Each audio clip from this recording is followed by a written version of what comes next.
This is the Neo-Anarchist Podcast, fresh from the most reliably biased source on the Matrix, the Shadowcasters Network, your only source for no bullbrick info, and I am your humble host, Opti. Today on the Neo-Anarchist Vidcast, the years 2000 and 2001, Extraterritoriality and You. But first, what is a neo-anarchist? Is a neo-anarchist someone who thinks all government is bad? Nope. In fact, at its most simple, government is just a structure for a group of people organizing themselves for the common good. Nothing sour here, chummers. However, the government tends to do something soggy once they reach a certain size, or once they have a bad apple at their head. They tend to want to consolidate their power in the hands of a few. And as a result, they feel the need to control the people that they claim to govern. As anyone who has been on the wrong side of a mage taking over your mind can tell you, if someone else controls your life, you ain't free. That's what neo-anarchy is all about, little crows. Control and freedom. The more freedom you have, the better. Sure, people can use their freedom for fragging stupid dreck, but that's the beauty of freedom. You can use it in ways that other people disagree with. Now, the corps are just another form of control.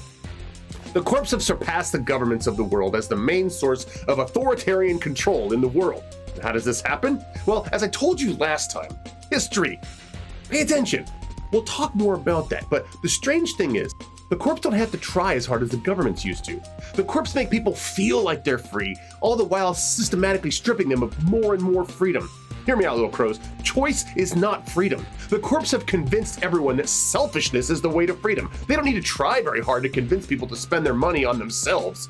But as the poet once said about freedom, it cannot mean to serve ourselves. That doesn't mean a thing. It doesn't mean to give a license to seek ourselves in everything. That would be a slavery to ourselves. That isn't free. Freedom is lack of control, even from our own runaway egos. But enough preaching.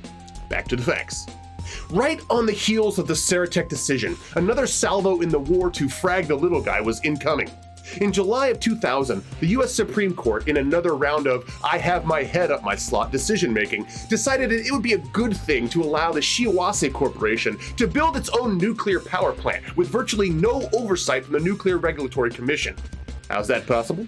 Well, at this point in America's history, the people were a bit fed up with the US government sticking its nose where it didn't belong. So Martin Hunt, eventual president of the US, was running around the country kicking up dirt for smaller government, more freedom. Nice words, but anyone that far in the pocket of corporations doesn't have the little guy in mind. More freedom meant more freedom for the corpse in this case, not for the little guy. Hindsight. Wonderful. In November of that year, the Shiawase nuclear power plant went online, and as a result, Shiawase was off the public grid, free from regulation and free to whore out power. Here's where it gets fun. In the later months of 2000, this environmental nut group called the Terra First organization tried to take the plant offline with hostile negotiations. That meant guns, little crows. Shiawase had plenty of armed security thanks to the Saratech decision in '99 and stopped the environmental terrorist raiders. However, the Nuclear Regulatory Commission, still pissed about losing control, there's that word again, launches a lawsuit against Shiawase, claiming that they might have stopped the attack, but they won't be able to stop future attacks and should be brought back under federal oversight. Shiawase shot back, saying that they were more than capable of protecting themselves and their plant. It's local law enforcement that is the weak link, and if only the corporate security forces weren't constrained by such petty and arbitrary regulations, they would be able to protect themselves better than the local law, and they would be less of a financial burden. If you've been paying close attention, you already know where this is going. Stardate 2001, February, the US Supreme Court, in its growing role as the champion of the little people, sarcasm added, rules in favor of Shiawase, and further, now lean in close here, the court ruled that multinational corporations had the same rights and privileges as foreign governments. And this, ladies and gentlemen, is what we call extraterritoriality. The ability of corporations to act like their own sovereign nations. This became known as the Shiawase decision. Now, if you're thinking that all of that seems a little too convenient for the corporations, you are apparently learning something, little crows. Don't ask me how I know, but Terra First later got its hands on evidence that the attack on the nuclear plant was staged by a bunch of corps, including Shiawase, thus giving an excuse for seeking expanded rights for the corps. Of course, that evidence will never see the light of day because Terra First California HQ was firebombed and the evidence, along with the big movers and shakers in Terra First organization, were toasted.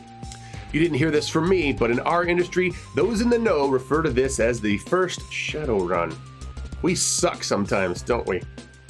Not all nations were happy with this decision, and some, like France, didn't just accept the extraterritoriality of Shiawase. It took a while, but after 9 years of corporate and financial sanctions, France lost its will to fight and bent over just like everyone else. Later that year, at the G8 summit in Italy, protesters lined up, like they always do. However, when private security opened fire and killed 12 protesters, the media took the side of the security and labeled the protesters terrorists, and paved the way for Corps to do pretty much whatever the frag they damn well pleased. This is Extraterritoriality and You. Your humble host would be remiss, however, if he didn't clue you into 2 other significant events during these years. First, scientists discovered a new breed of ferret, 1 to 2 meters long, yellow-brown coat, dark brown feet, tail and mask, and red eyes. Discovered in 2000, it was later dubbed the century ferret. Later, we learned that it was particularly sensitive to the ebb and flow of mana, but that revelation came much later. For now, we can simply look back towards simpler times and realize that we had no fragging idea that this cute little fellow was the harbinger of chaos. Second, and you won't hear this anywhere else, in 2001, a NASA Mars probe got pictures of skeletons and pyramids on Mars. You heard me. You still think that you could be free in a world where you weren't given vital information like that? I got some seaside property in Kansas to sell you. Well, that's it, little crows. You have wasted another completely good 5 minutes with the Shadowcasters Network. This was the Neo-Anarchist vidcast, and I was Opti. Enjoy your freedom. It never lasts.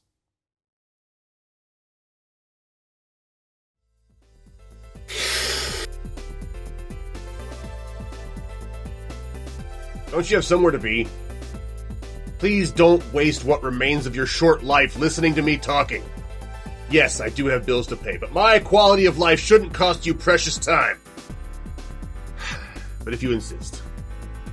A heaping helping of hearty and heartfelt honor to our Patreon supporters for putting food on my table and Matrix on my computer terminal.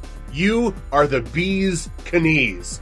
And we do have a Patreon, which you can check out at patreon.com/NeoAnarchistPodcast. All one word, no dash.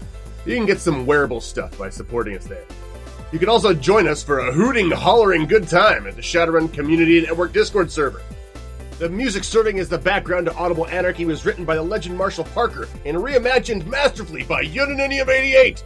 And the groovy graphic design, which frames my farcical face, is by Taryn Davis and Errantry Designs. This was the Neo-Anarchist Vyodcast, and I am your host, Opti, the slightly less hopeful that he was yesterday, but not nearly as hopeful as he will one day be.